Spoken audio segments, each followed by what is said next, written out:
Tom Cruise can charge $40 million a film. He does his own stunts. And they know they're going to make $100 million every time he does one of those films. So he's known for something. And what a lot of people is they're not known. So they don't have a clear concept. They don't have a clear message. And one of my coaches at 28 years old said, before you become famous, learn how to position by concept. Got questions, we bring the facts. From proven pros who walk the tracks. Business life, no smoke, just flames. Ask the experts, David Williams brings the game.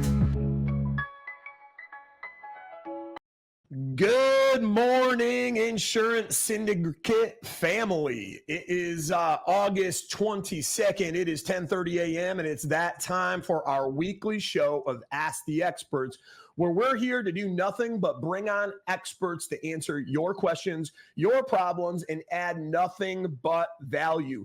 And today I'm incredibly excited because we have an incredible guest with us today that his resume is so long that I just can't read all of it, but I'm going to read some of the highlights for you guys. He is a former championship women's basketball coach. 21-time, that's right, 21-time best-selling author, top performance coach to some of the best mortgage professionals in America, the creator of the Pray Drive philosophy. He has coached 8 $100 to $250 million producers. I first saw this man on the 10X Growth Con stage where he brought down the house, and now the founder of the Greatness Factory, one of the most badass co-op places in the country. We have none other than Mr. Coach Burt. Welcome to the call, my friend. It's good to see you. Absolutely. Thank you. Great energy and enthusiasm. I like that. Oh, thank you. Thank you. You know, I was spending time with one of the top psychologists in the world last week in Fort Worth, Texas, named Price Pritchett. Pritchett wrote U Squared and Quantum Leap Thinking and just oozes of wisdom. And he used to do executive assessments back in his early days when he left the Pentagon. And they would look at all these things that they thought would make a person successful. And he had a boss who would come down to his office and say, Price, tell me about his energy.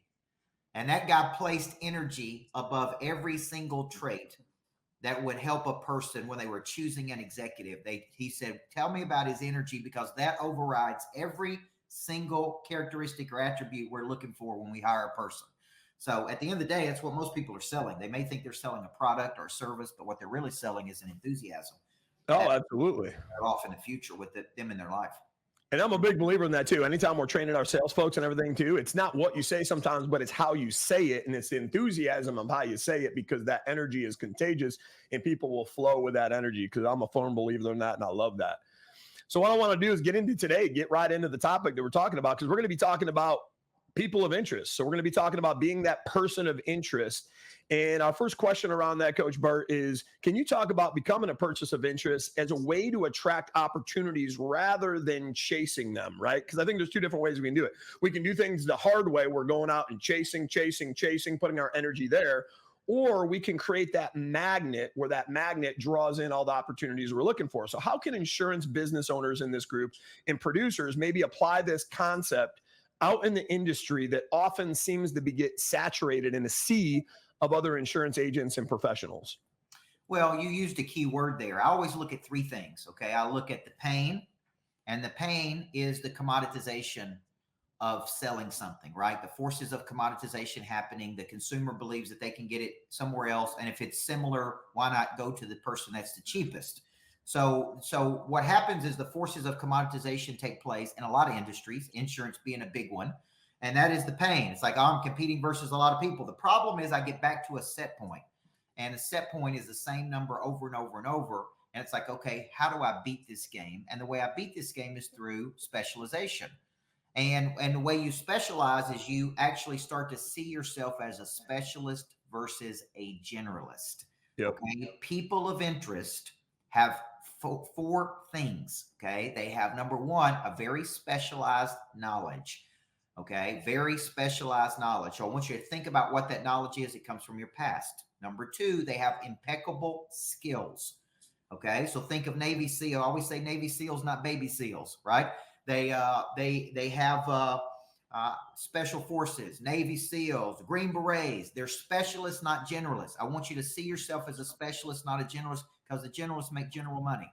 Specialists make specialist money, okay? So they got specialized skill. They got impeccable knowledge. They got incredibly high pray drive. So they got big goals. Okay. And they got not just confidence, they have a remarkable boldness about them. Okay. So when I wrote the book, Person of Interest, I said, man, I don't want to chase business. I want to attract business. And to attract business, I need to become attractive. So what is attractive? And I started studying the habits and traits of people of interest. Then I wrote the book, Person of Interest, which became one of my best selling books and best selling concepts. No, I love that. I love that. And I'm a big believer in that too. And that's the way we've basically built every single one of our companies. And I see a lot of times out there, like you look at the real estate market, for example, even the insurance market, I think we would agree both of those markets are some of the more challenging that they've ever been. But I actually prefer living in challenging times, because in challenging times when it's not easy, what does everybody typically do? They retract until the easy times come back again. But I think in those challenging times, if you look at it through the right perspective and the right lens, there's actually more opportunity than ever. And in the sea of average, which exists more prevalent today than ever, if you can do exactly what you're saying there and stand out, like you can literally flip the script and make it so you don't have competition. Like we did that with our recruiting company. We said, you know what? What's wrong with the recruiting industry? It's boring. It's mundane. You don't think about any business out there that's like the American Express, obsessed over customer service when it comes to recruiting. So we said, you know what? We're going to go out there. We're going to do it in a third of the time, third of the cost, but we're going to obsess over giving a fanatical customer experience, all the way down to deriving our comp plans around 50% of their comp plan is delivering that customer experience. What it resulted in is a different mousetrap than anybody else out there, 4,000 online positive reviews. And now when Andy will be firsthand, when he goes out and sells our product, you know, Andy, how easy is it to sell when somebody says, well, why should I do business with you over anyone else? Well, show me, and I'll bet you a steak dinner. You can't find anybody else on the planet that's got 4,000 online positive customer reviews and video testimonials. If you do, I'd love to know. They might be out there, but now what that does is it creates this frequency where nobody else can compete, because you're up here the way you're presenting yourself on the playing field. So love that, firm believer in that, and basically made that the foundation of everything we do. And I think, a lot of that probably came from you at one point in time when I saw you on the 10X stage there too. So I love what you teach. Well, the packaging of an idea, to me, everything comes down to a formula, right? People of interest have a message. They have a big mission. They have a lot of movement, and they convert that movement into monetization. Okay. So I see a lot of people and I'm like, man, what's your concept, right? Before you become famous, people of interest are known. They're renowned. They're celebrated. Why? Because they have very specialized skills. It's like, man, that person is the best, right? That person is really good. They are the best at that. Like, it's my buddy Tim Story says, you're the best at this. I'm the best at this. You're the best. Coach Burt's the best at that. Everybody has their specialized skill and they're the best at it. So they become known for that specialized skill. I always say Tom Cruise can charge $40 million a film. He does his own stunts. And they know they're going to make $100 million every time he does one of those films. So he's known for something. And what a lot of people is, they're not known. So they don't have a clear concept. They don't have a clear message. And one of my coaches at 28 years old said, before you become famous, learn how to position by concept, right? I suspect that many people didn't know who James Clear was before they read the book Atomic Habits, right? They may not have known who some of the greatest people are in the world before they read the book. They were attracted to the concept first. Yep. So I come up with concepts and then I package those concepts. I tell people I'm sitting in a $10 million concept right now. The Greatness Factory is a $10 million concept. Started in my brain, went to a piece of paper, drew it up and made it happen right now.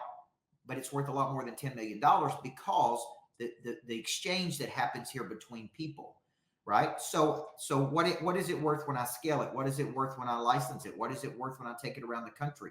How much money could really be made? So people of interest have some kind of concept that they've created. Okay. Some of the top insurance people that I coach, because in the very beginning, when I started this business, I was actually coaching some of the biggest whole life insurance producers in the world. And that's where I started by default, right? One saw me speak. He was the number one guy in a company called Ohio National at the time. This was years ago. And he said, man, do you have an office? And I said, no, I don't have an office. And he said, well, you do now. If you will just work in my office, I'll give you a whole wing for your business. And there was my office for the first. And then he said, I want to introduce you to some of the other top producers. So I started actually coaching people in the insurance business that were doing major premiums. I mean, major. And here's what I learned. They weren't selling insurance. They were selling a strategy. They were selling a strategy. And I they love got that. people of interest because the way they packaged, the way they articulated, by the way they shared a message, by the way they built relationships. So, and they bought the book Person of Interest. Many of them did when it came out. Love Coach, that. I've Love got that. a question that kind of leads off of that actually, and that is that you talk a lot about having specific knowledge instead of generalized knowledge. I'm curious how you think that might apply into kind of the saturated space of insurance right now, and how agency owners, producers can better utilize and just understand this concept of specific versus generalized knowledge. Well, let's take a step back and say I could sell various types of insurance. Let's say I have an insurance agency and we sell different types. Your specialty may be connection to people. Your specialty may be how you market. Your specialty may be how you build teams. Your special skill set. So I coach a lot in real estate, insurance, mortgage, very commoditized industries. All of the top producers, when I look at them, I go, his skill set is connection. His skill set is he's a great team builder. His skill set is he has an impression of increase, right? So don't think of specialty like I specialize in selling a certain type of insurance. Think of specialty as I have something from my past that has uniquely qualified me. Now, let me give you an example. My specialty is activating the prey drive in people. Okay. It comes from my coaching background and being a championship coach, from who I studied under, Covey, Sullivan, some of the greats that I was coached by. So my specialty is activating the prey drive in a person to want to get up and go get it, to think bigger, to pursue something bigger. But it's also in building competitive intelligence in teams. So I get hired by a lot of teams to come in and build championship teams in the business world because I was a championship coach and the way I package concepts. So when I'm telling people, Andy, I don't say I'm a coach many times because that's a commoditized term, right? I think Dave and I were going back and forth on Facebook about this. There's 800,000 people in the United States that call themselves a coach. The average income of those coaches is $62,500 a year. So you don't want to learn how to become a multimillionaire from a guy making $62,000 a year, right? But that's what's happening. So what that does is it commoditizes the coaching industry. So if I was on the phone with David Williams, I go, look, man, I'm really a specialist at packaging and monetization of concepts.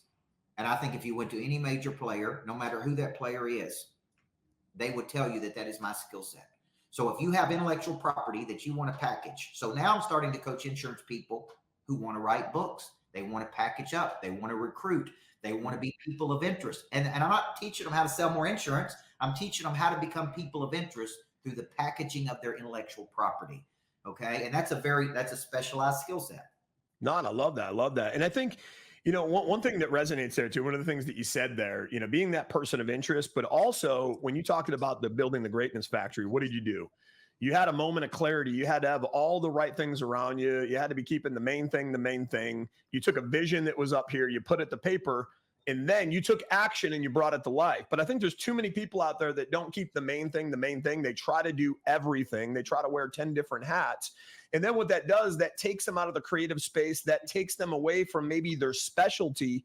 And what do you maybe have to say with those folks that are trying to, maybe they're new business owners, they're business owners that haven't figured it out yet, how to get into that lane, how to keep the main thing, and then live in their gifts? Because I believe when people live into their gifts, they're going to be more passionate about what they do. But what do? They're living into their gifts. So they're more skilled at the very things that they're doing, just like you're talking about. But how can somebody shift from being that person that's, doing it all, wearing multiple hats, maybe living in a place of overwhelm in their business, and getting into that lane, laser focused, keeping the main thing?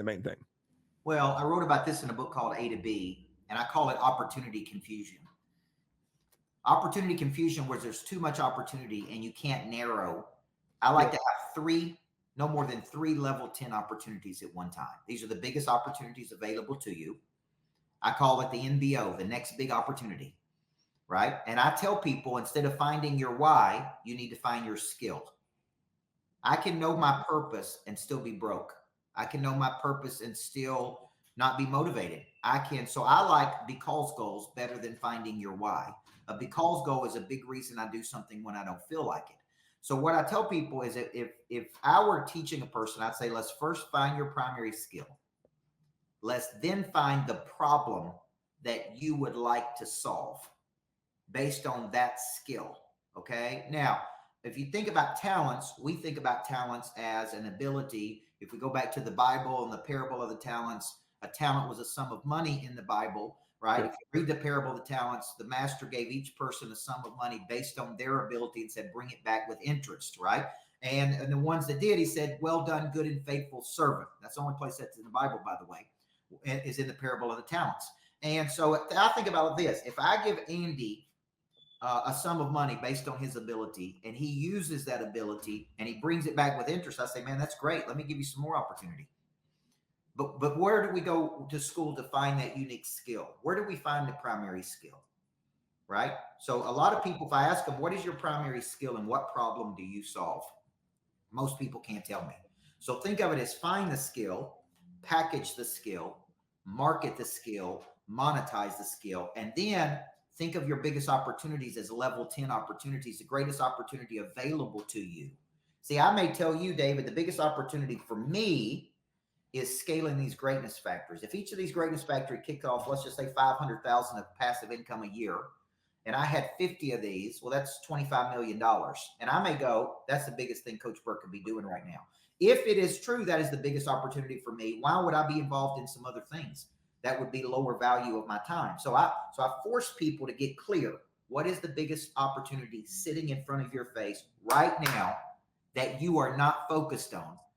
And then you go find, okay, who can help me do this? Who can help me do this? Then it starts, right? We go there in the mind, then we go there in the body. We go there in the mind, then we go there in the body. We go from mental creation into physical action.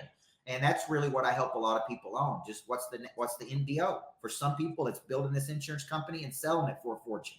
For some people, they need to be merging and acquiring 3 or 4 more insurance agencies. I've got 3 or 4 people right now doing $750,000 to $1 million. What if they merge with 3 or 4 people? What if they rolled up? That's the biggest thing they need to be doing. But what people do is they just do go. And then somebody comes along and go, look, man, you're sitting on a freaking gold mine here. If you just paid attention to the opportunity, and we call that the NBO, the next big opportunity. No, absolutely. And I love that. And I think some of it too is sometimes they don't have the clarity on it, but sometimes it's like they don't have the will because they look at some of the things they need to do to get to where they need to go are some of the hard things that doesn't excite them the most. So they actually have to wrap their head around it in the right way. And I love what you said there, not finding the way, but finding that deep, profound purpose. We'll actually do that with our team members too. And I recommend that to any leader that's listening on the call, because not only do you have your deep, profound purpose, but it's got to be your team member. And I see too many people that are out there. It's like, well, I'm having the conversations and they didn't have 4 hours talk time. They didn't have 200 dials. And I keep beating it in their head. And I keep telling them, you got to quote more to do it. Well, you're speaking the wrong language because there's not an emotional connection. There's not a deep rooted purpose to the metrics and the KPIs, because you know whose KPIs they are? They're your KPIs. But now if you have a different conversation with that person, you maybe sit them down and help do a vision board together. And I want to get clear on what do you want out of life? What do you want for your family first and foremost? And now if it's like, hey, you know what? My family's living in this cramped apartment and I want a bigger house because in a safer community for my kids. Okay, now we're getting somewhere. I want a safer car that's not going to break down on the way on to work. Okay, great. We're getting somewhere. And you know what? One day I know it's not going to be tomorrow, but maybe 3 to 5 years from now, Dave, I want to be in your seat. Okay, great. I'm getting somewhere. Yeah. Now, as a leader, do I have permission, now that I know that those are your goals, to hold you accountable to those goals, to help those come to fruition in your life? And most anybody that's serious about their goals is going to say yes to that. But what happens there that I found, it's a different conversation now when you talk to somebody about their performance and say, hey, what's going on today? Well, I'm just not feeling it. So I haven't making a lot of calls, not talking to a lot of people. Well, is that fair to little Johnny that's sitting at home that deserves to get out of that cramped apartment in the crime-ridden community that you told me about, to get into that house because you didn't show up today? It might have seemed like one day, but you broke consistency that basically was counterintuitive, the compounded effect of you getting there that could have cost you a week, a month, a year, just not by showing up the one day. That hits different. And if Johnny's little picture is hanging up on their computer along with their vision board, now what you're doing is you're actually connecting their goal to your goal. And it hits differently. And I'm a firm believer, and I think you're the same thing, Coach Burt. You help enough people get to where they want to go in life, you're never going to ever have to worry about your destination, because as a byproduct of that, you'll always get to where you want to go. Yeah. Well, I think about too, we do an exercise called From A to B. It's around a simple book I wrote. A is your current position in life. B is where you would like to get to. Now, it seems simple, but out of all of my coaching students that I coach, you would be shocked what kind of clarity it brings to you. And I said, okay, in an ideal world, if you woke up tomorrow and life was as close to perfect as it could be, what would that look like? What is your next big opportunity? And they'll say, man, I wish I was this. Well, my business is doing this. I'm working this many days. I see this. This is where we go there in the mind. Now, and then I draw it on the board, A to B, and I say, write down all the things you're currently frustrated with. Okay. And then let's start moving. See, this is where we go from mental creation into physical action. Could be a phone call, could be someone you hire, could be an internal who, could be an external who. And you start taking that action toward that B goal, right? Because in an ideal world, what it does is now we're getting into prey drive. See, some of the things you're talking about is getting into prey drive. It's like where there's no want, there's no prey drive. Where there's no prey drive, there's no profit. So prey drive is your instinct to pursue something. What if you don't want anything? You don't pursue anything. Prey drive is your instinctual ability to see something with the eyes and to pursue it. But think of it this way. When it comes to motivation, satisfied needs never motivate, only unsatisfied needs. So what happens is if we're interested in something, we wake up and we pursue it. And we pursue it with an intensity and a purpose and a focus, because the prey drive has now been activated, which is an instinctual ability to see something and pursue it. And it could be, hey, I want a better house. I want a nicer car. I want to stay at a nice hotel. I don't want to have to worry about money. And typically it's motivated by some external stimulus, right? Fear can motivate the prey drive. Competition can motivate it. Exposure, like I see a bigger future. I'm around people. This is why environments are so important. This is why being coached by people is so important. It's like, it's like I was coaching a guy the other day that is an insurance agent for an insurance agency, and he does some coaching on the side. He said, I typically go coach, and maybe I make $10,000 or $15,000 on the back end, invite people to my coaching. And he said, man, just one tweak. He said, being exposed to you, he said, I went and did the same talk, tweaked one part of my talk, made a different offer, generated $150,000. Boom.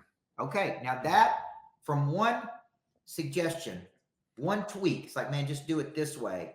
It's like that activated his prey drive to see what it was really worth. It wasn't worth $10,000 or $15,000 per talk. It's worth $150,000 per talk if he just saw it the right way. And that is what prey drive. So now that prey drive is activated through exposure, through seeing something else. Like, all right, now I see a much bigger play here.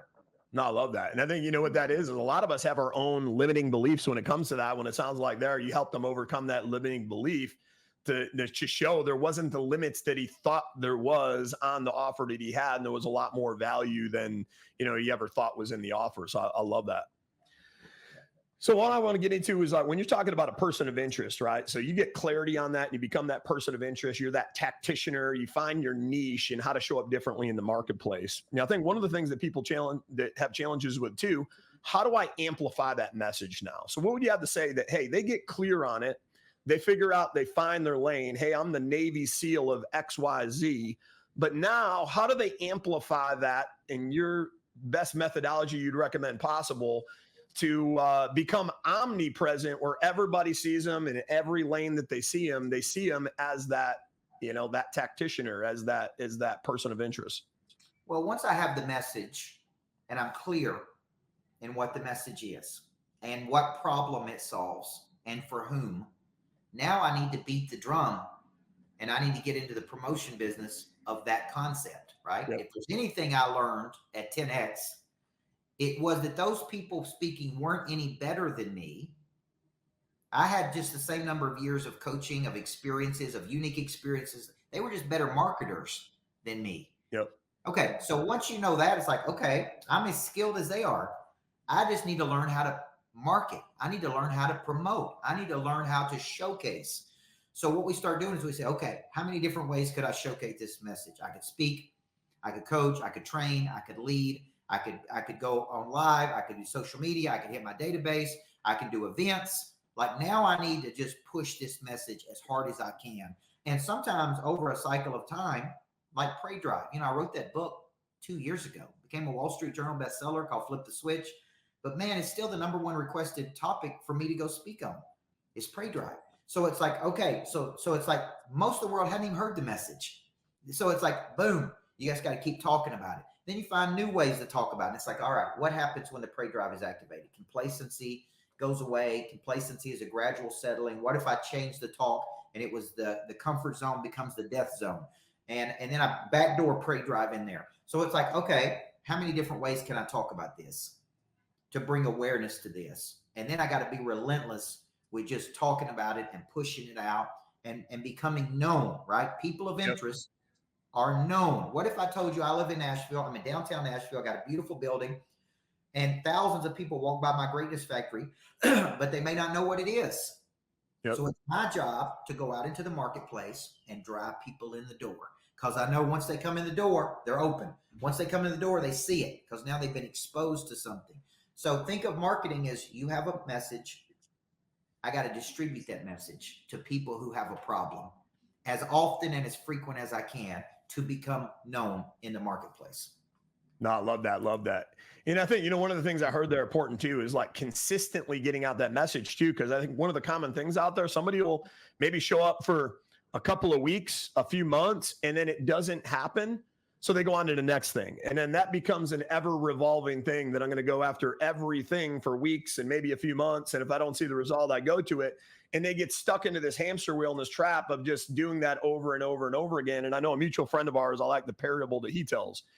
Tim Story, he tells that farmer's mentality, right? What you got to do is you got to come in first, plant, you got to till the land, you got to plant your seed, fertilize the land, but then you got to have a lot of faith and show up. And what do the best farmers do? They got to show up with consistency, sometimes for weeks, months, even a year, and water that land without seeing any fruits of the labor coming up below the surface, and having faith that below the surface that the roots are taking deep rootedness underneath the ground. And then, sometimes you could have that one farmer that all of a sudden says one day, you know what, I don't feel like it and I'm not going to show up. And then the land at surface value still looks identical the way it did the day before. So then they fall into the trap of, you know what, it looks the way it did the day before and I didn't show up yesterday and that was easy. So I'm not going to show up today and the day after that. But they could have been literally weeks away from having that harvest of abundance. And then they look over at the farmer that stayed true, that had faith, stayed consistent, showed up, put in the work every single day. And it might have taken them a year, but they were willing to wait it out another 3, 4, 5 months than that individual was. And now they are reaping the reward for that. And I think that's important for everybody to really, that's why I wanted to emphasize on that, because I think that's where a lot of people fail is they quit too early and try to move on to the next thing and the next thing and the next thing. And they get this shiny object syndrome where they're more looking for that dopamine hit than anything. And then never seeing the progress that they desire in their life or their business. Yeah. I heard a pastor say once, we always reap what we sow more than we sowed it for longer than it was sown. Absolutely. We always reap what we sow more than we sold it for longer than it was sown. The truth is, if you really understand farming, the busiest time is the harvest. When the harvest is coming in. See, I hear people say I'm overwhelmed. And I say, would you rather be overwhelmed with nothing or overwhelmed with so much that you can't handle it? There's two types of overwhelm. I'm overwhelmed because I don't have anything. I don't have any leads. I don't have any money. I don't have anything. Or I'm overwhelmed because I got thousands of leads. I can't get to everything. But when the harvest comes in is when they're busy, right? So we don't know when the breakthrough or quantum leap is going to happen. But I can tell you that a quantum leap typically happens after you have worked the muscle for a cycle of time. And it comes through typically a key partnership, a key relationship. It comes through anytime I've had a quantum leap in my business, it came because somebody said something to me that opened my eyes to something, or there was someone who opened doors for me that I couldn't access. And it wasn't to one person, it was to thousands of people. And then the business experienced a quantum leap. Okay. So that's why I really like quantum leaps, is because instead of trying harder, sometimes we need to try different. Coach, if you don't mind me jumping in, I got a question for you that's a little bit personal, right? But to try to get into the psychology of your experience in your lifetime, before like a tornado comes, there's signs it's going to come, right? There's maybe the wind changes, there's a different feeling in the air, there's different sounds. Have you found that for those quantum leaps that you'll see like preliminary signs that maybe you're right on the edge of that breakthrough, that maybe some of our audience here watching, maybe they're a week or a month away from that big quantum leap, but is there anything that they can maybe look at to go like, I am on the right track without outside validation, maybe things you've experienced prior to those quantum leaps that looking back, you're like, yeah, that was a sign that I was very close to achieving that next goal or target. Does that make sense? Well, if we're looking at person of interest, what are signs is that there's incoming demand, right? There's incoming demand starting to come. So we're developing a person of interest assessment to measure, for people to measure what their person of interest score is, right? And to know, am I trending in the right direction? So one sign for me was I started getting incoming demand versus outgoing. So outgoing is I'm the seller. I'm trying to sell people on something. Incoming demand is I'm the buyer. And what I want to do as the person of interest is flip the script where I'm the buyer versus the seller. And the only way to become the buyer versus the seller is to have so much value. Imagine being the number one insurance guy or girl in town that everybody's going to and everybody's talking about. And everybody's saying that is the best person on planet Earth. So when you look at that, you say, well, how do you create that? A, the skill. The skill creates the demand with the marketing. And B, you create what's called an experience monopoly, where it's such an incredible experience that people are talking about this experience because it was transformative to them. Most insurance businesses are very transactional. And the word transaction means to discard. It's like I used you and I don't need you anymore. So transformational means, man, it was life-changing. It was game-changing. It was I got to go tell other people about this. So that goes back to commoditization. Specialization and creating experience monopolies is what actually overcomes the forces of commoditization, right? And so to me, Andy, when you're moving in the right direction and you're trending, it's like that graph is going up. There's incoming demand. Now you're starting to get asked to speak. You're starting to get asked to do things. People want to know exactly what you're doing. The only reason I started writing books 20-something years ago was that I was young and hungry basketball coach. I was one of the first dudes to ever have a website. People made fun of me for having a website in 1999 as a basketball coach. People are always asking me, what are you doing with the kids? Like, it's amazing how hard your kids play, how disciplined they are, how much chemistry they have. And I would say, man, I don't have time to explain this. I'm going to write a book about it. You can read the book. And but that was a sign, Andy, that I was becoming a person of interest because people were asking me, what are you doing? How can we do it? Can we come watch you practice? Can we sit in on your meetings? That's incoming demand. And I go, man, maybe I've got something here. Maybe I'm doing something unique. And maybe I need to package this. And so I started packaging it into books. The books led to speaking. The speaking led to companies saying, would you coach my people? And, and obviously the next thing you know, I was making more in an hour than I was making in a year as a high school basketball coach. And I go, man, I think I could do this at a international scale. No, I love that. Love that. Beautiful. Thank you. You know, coming from the world of championship coaching, right? One of the things I'd be curious about is what parallels have you seen coming from that world to this world when it comes to that person of interest, when it comes to that magnet that's out there, that high performing person of interest in the athletic world that then comes over to the business world? What were the commonalities that you saw in parallel between the two worlds? They both needed each other. The truth is, the business world does not operate with the same intensity that the athletic world does. The athletic world, look, man, there comes a time when winter asks what you've been doing all spring and summer. Yep. Athletic world. In the athletic world, you play on Tuesday night, and it don't matter if you win or lose, you play again on Friday night. You don't have time to whine, complain. There's a championship to win. There's a championship to win.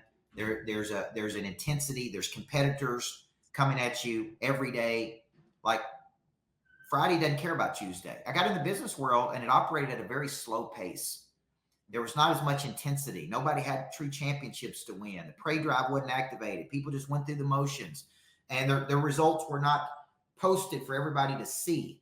Okay. So that's what the business world needed: intensity, focus, structure, championship. Now the athletic world needs business savvy.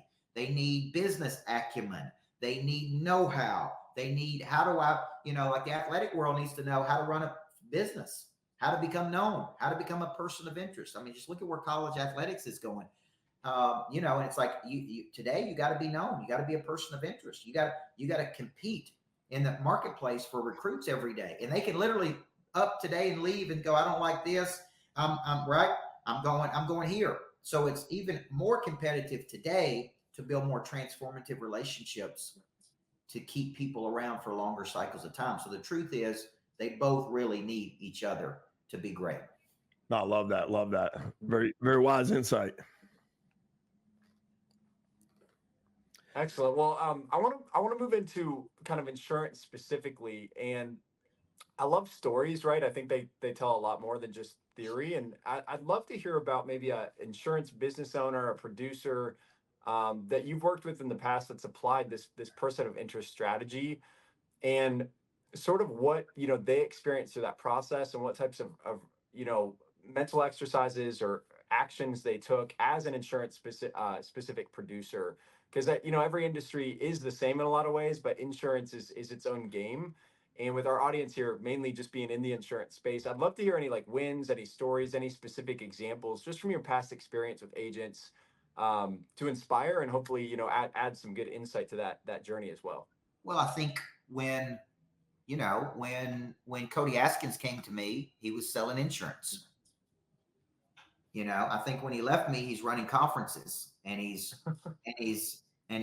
a person of interest. I think a lot of the top insurance people came to me because they're trying to decommoditize themselves, and they go, you know what? I need to become known. What am I going to become known for? So I could give you example after example. I'm coaching a young kid right now that's probably doing $1 million a year of EBITDA, and now he's building out his conferences, building out his coaching, which becomes recruiting platforms, building out his name brand. It's expansive. That's leading to partnerships and key relationships. So I could give you example after example of where I just said, okay, this is how we're going to take you and turn you into a person of interest. We're going to help the message. We're going to help you figure out how to get notified. And we're going to help you figure out how you can go out there and take the message to the marketplace. We're going to help you turn it into a bigger mission. What that's going to do is attract large numbers of people to you, of which you could recruit or attract, where you could build things, where you could strategically partner. So I'm trying to get you out of the commoditization and into thinking, if I become a person of interest, man, I'm going to have a lot more opportunity. Okay. And there's a formula to this. It's not like you just wake up tomorrow and become a person of interest. Okay. So it's like I've codified all of this. My coaching programs teach people how to speak, how to coach, how to train, how to lead, how to become known in the marketplace, how to come up with the perfect concept, how to attract people to you. Okay. That's really what the coaching does, is teach you how to do all these things. Yeah. I think the big aha moment for me, I think I understood persons of interest. And then right now I was like, no, now I get it, right? Years later, it finally hit me on this call with you. And that is that what I'm hearing here is not about, hey, go in and do this strategy to build your book of business. I'm hearing have symbiotic actions and networks being built up through social media. Get on stages, get in front of people, build your personal brand. And it's finally hitting me like, wow, you're creating this big magnet, and it has actually maybe nothing to do directly with the product you sell. Is bigger than that. It's so much bigger than that. And that's extremely motivating. I love that. And I see it in Dave's companies as well. If you were to see the repertoire of companies he's built out, they all support each other and they're all very complementary. So it's more of like an ecosystem versus just like growing this one line. So appreciate that response a lot. Well, I call that intentional congruence. Intentional congruence is where everything feeds everything. Yep. I'm involved today in everything from recruiting companies, assessment companies, coaching companies, real estate companies. Why? Because I have a primary skill. See, that primary skill, I sit on the board, I just accepted a board position on a publicly traded company. Like my point is, that skill all goes back to what? My past. I am paying you for your past. Your past helps me to build my future. Okay? If you could package that past, market that past, then that past can be monetized at a higher level. But until I know the skill, so the people who make the most money in the insurance business are the most skilled people. Okay. So there's a direct correlation between the compensation they earn and the skill they have, right? So if you can ever get your brain around, I'm not selling a commodity. Anybody can sell an insurance product. I want you to think, I've coached people making $4-5 million a year selling insurance. And they were selling a strategy. They're selling a skill set. They're selling a brand. They're selling a name. They're selling a bigger future. They're not just selling an insurance product. They may use the insurance product to get to the B goal, but the way they package it, I mean, I'm telling you, Andy, it was brilliant. When I was just lucky to work with the best people in the world right out of the gate. And I'm sitting there watching them going, this is crazy. How they make their presentations, how they use props, how they tell a story. I'm telling you, man, it would absolutely blow your mind. Okay. And they had a seat at the bigger table. Everybody on this call should be asking, what's the big table? Yep. What's the seat at the big table for me? And I think one of the things that I heard you say there too, that people maybe not realize, is once you got so good at becoming a person of interest that you started building places of interest, right? And you think about what's a place of interest. Well, think about the Zappos of the world, right? Tom's Shoes, Mercedes-Benz, all these different places that created a different mousetrap, to your point, just like being a person of interest, having a place of interest. Tesla, they don't have to market. They just attract all the right people. And then when I think about that with you, it's the greatness factory, right? Because nobody's built anything that great when it came to co-op workspace. Because really what you did is you took a mastermind, having access to a coach, a like-minded community of excellence. So they're not coming in there and paying for a desk space. What they're doing is they're actually coming in there and paying for a support mechanism around them that has all the genetic makeup that's going to allow them to thrive into their business. And I think you saw the foresight of that and created something that now became the magnet, where all the other co-op places that are out there, they're having to hustle and trying to sell a seat, where you created this gigantic magnet that's probably got a waiting list to fill the seats now. Yeah. What people want is to be around like-minded people, like gravitate toward like. So here, let's go back to what we've been teaching today. I created a concept, the greatness factory. It's not the complacency factory. Yep. It's not the lazy factory. It's like a Ritz-Carlton. It's for mature business people who want to go to higher levels. They want to build, they want to grow, they want to scale, they want to sell. Okay. There's millions of dollars that's exchanged. There's new business that's gotten. And what I'm doing is bringing people together with concepts. So I created a capital club. I create a program called the Exchange, where I bring in somebody who's really done something big, and we stimulate people. And then we're doing deals, and they're raising capital, and the greatness factory is like a capital factory. And the next thing you know, it's like, man, it's just a bigger play. But it all goes back to a simple concept. Okay. The concept is what is pulling people in. Now, when you saw me speak at 10X, David, if it's 2018, Mandalay Bay, at the end of my talk, I put a picture of a greatness factory up there. This was 6 years ago. And I said, this is where I'm going. All it was in those days, I had a picture. That's it. That's all I had. I didn't have a building. I didn't have land. I didn't have anything. We had calls the next week from all over the world of people saying, how do I have one? I want one of those. Okay. So 6 years later, I'm sitting in one in Nashville, 3 levels, co-working, private suites, private theater, podcast studios, right? It's like a cool. So here's the deal. I went there in my mind, and I go, man, I'm going to build greatness factories. But the truth is, an insurance company could become a greatness factory. Absolutely. Meaning we take people, and they have some knowledge and some skill and some desire and some confidence, and we are manufacturing their greatness because of our methods, right? I have a physical structure where we manufacture greatness, but if I was running an insurance agency, I'd be manufacturing greatness. We're in the business of manufacturing greatness. And people come to us, and we change their whole freaking life, man. No, absolutely. And that was honestly the tipping point for me in my insurance agency when I was there. Because when I was growing, eventually I hit a wall because I was doing the same old.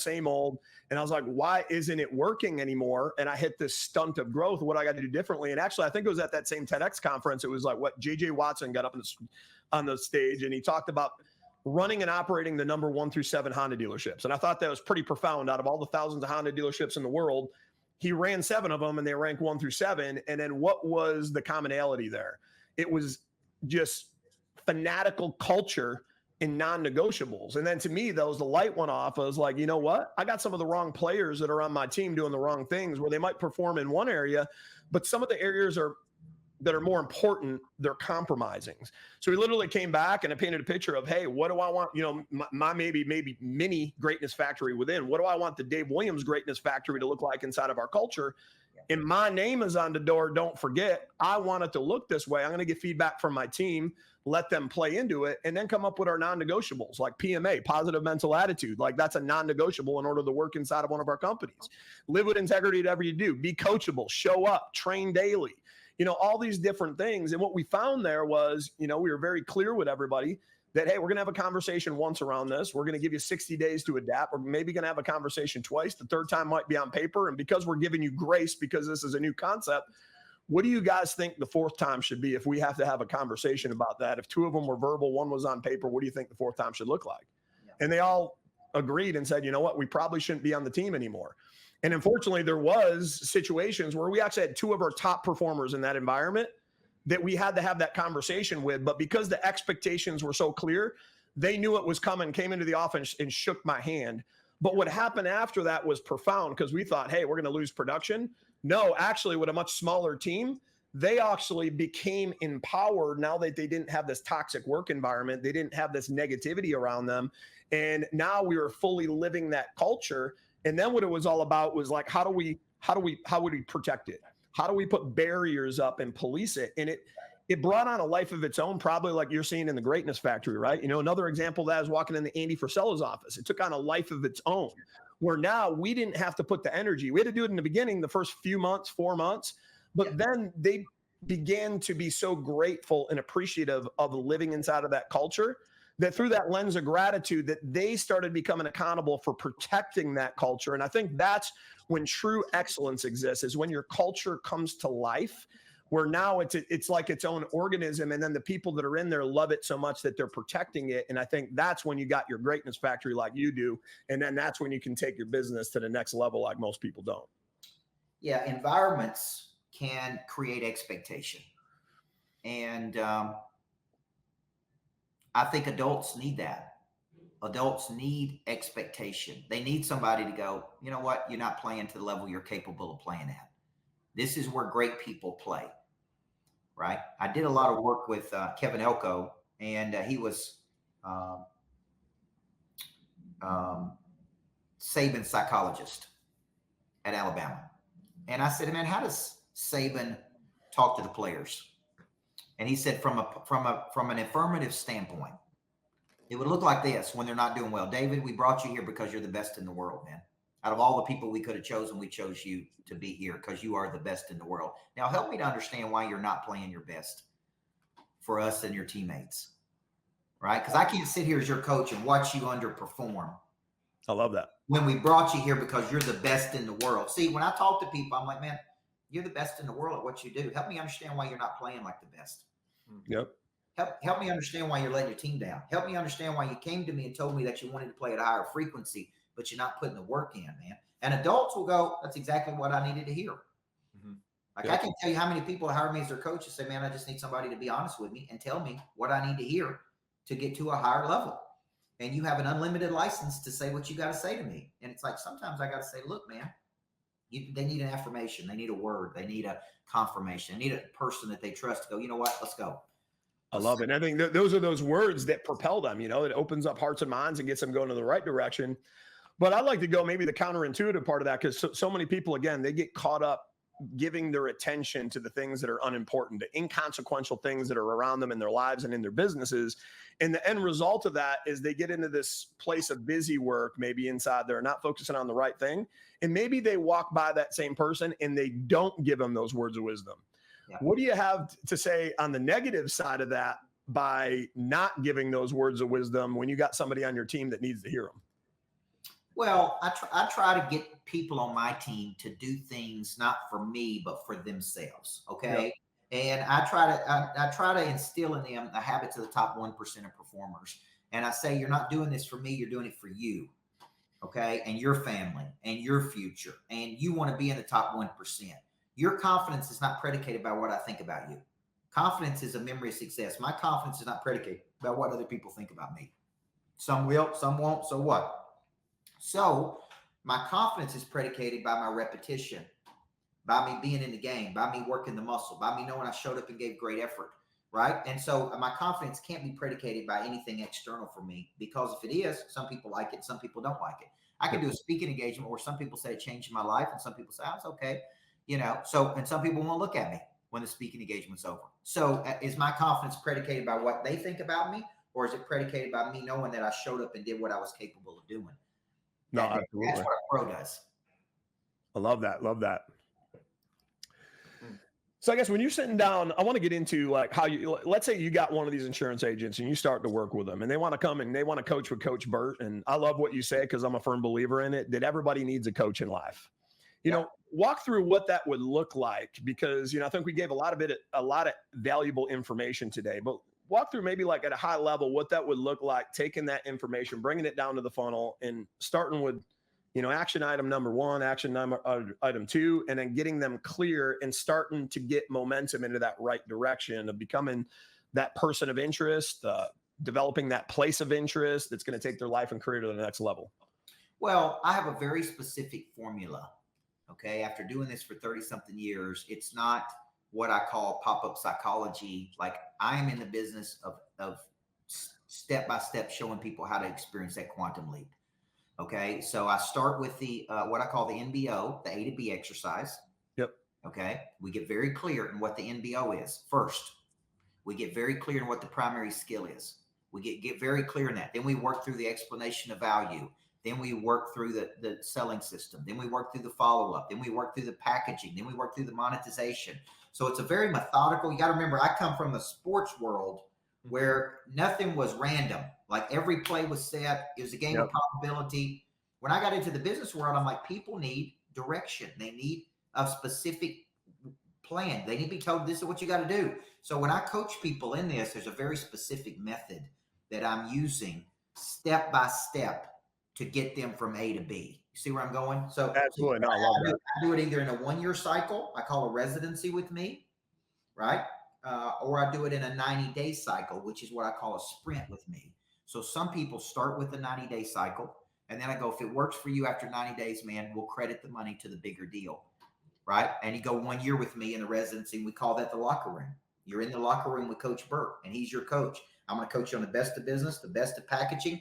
And when I'm done with you, you should make a lot more money, number 1. And number 2, you have total clarity. And once you have clarity of that skill, David, that's in perpetuity, man. Oh, absolutely. Without doubt. Once I paid the money to learn how to write a bestseller, a Wall Street Journal bestseller, then I had the skill forever. Now, every book I write from that, I know how to do it. So it's a perpetuating investment because of the skill that I paid the money to acquire. So when you invest in a coach, what you're investing in is a new capability, and the new capability gives you a new confidence. And what that's going to do is it's going to perpetuate for the rest of your life, because now you know how to do something you didn't know how to do before. Well, right? I love that. I love that. And as we're coming up here on our time to wrap here too, I just wanted to just thank you profoundly for giving your time to so many people out here. And I think there was just a wealth of knowledge on this call and so many golden nuggets for people to take away with. And if you had to end it with one last thing that you could leave with everybody, and then followed up by, how do people work with Coach Burt? How can they reach out to can they follow you? How can they connect with you? And how can people start, to work with you? I'd love to hear that. Well, the piece of advice would be, don't be a level 10 person stuck at a level 4 level.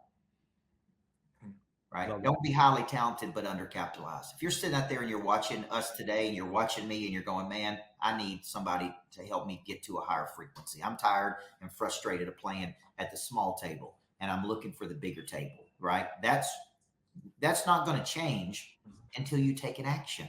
Yep. Until you get a seat at a bigger table, until you get in a room with somebody who knows how to do it. So people don't need coaches because something's wrong with them. They need coaches because it's like, man, I'm tired of playing at this level. I'm ready to go to the next level. So where you can find me is everywhere on social media. Just search Coach Michael Burt, Instagram, TikTok, LinkedIn, Facebook, all of those places. You can go to coachburt.com and see everything that I offer. But what I'd like to do is actually, if you're serious, I do X number of strategy calls with people a month, where I get on the phone with people, I listen to what they're trying to do, and I make a recommendation. And if you're serious about that, and you want to do a strategy call with me, you email Jana@coachburt.com, Jana@coachburt.com. She will send you a link. You book a call. It'll be a 15 or 20 minute call where I listen. And I'm going to ask you a serious question. What are you trying to do? You're going to tell me, and I'm going to say, based on my 33 years of experience in coaching some of the top insurance players in the world, this is exactly what you need to do to move from A to B. Okay. So if you want to do that for the serious people, right, just say Jana@coachburt.com, email her and say strategy call with Coach Burt. She'll send you a link, and boom, you and I'll get on a call and we'll talk. And there's not many coaches in America, David, who'll do that today. Nope. That'll actually talk to people. And I still prospect every day. I still follow up every day. I still call people and talk to people every day. I still coach people every day, right? And that's a sign of a real coach. That's a sign of a real leader. Yeah. When people say, what's your differential advantage? I'm like, man, I'm talking to you. I'm calling you. I practice what I preach. Okay. I'm going to do what I tell other people to do. I tell people to prospect every day. I tell people to follow up every day. So these strategy calls give me a chance to go deeper with you and listen. And then I'll make a recommendation. We'll move from A to B right there and we'll get you into something.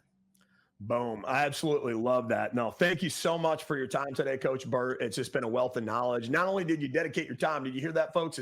It's Jana at CoachBurt.com. He's even willing to spend, if you're serious, he's willing to spend dedicated time to you, even above and beyond this call. That's a real leader. That's a real coach. And this has been another amazing episode of Ask the Experts. Let's drop some love down in the chat. Let's drop some emojis down in the chat and just give a huge thank you for Coach Burt coming on the show today. Thank you so much, my friend. I appreciate you.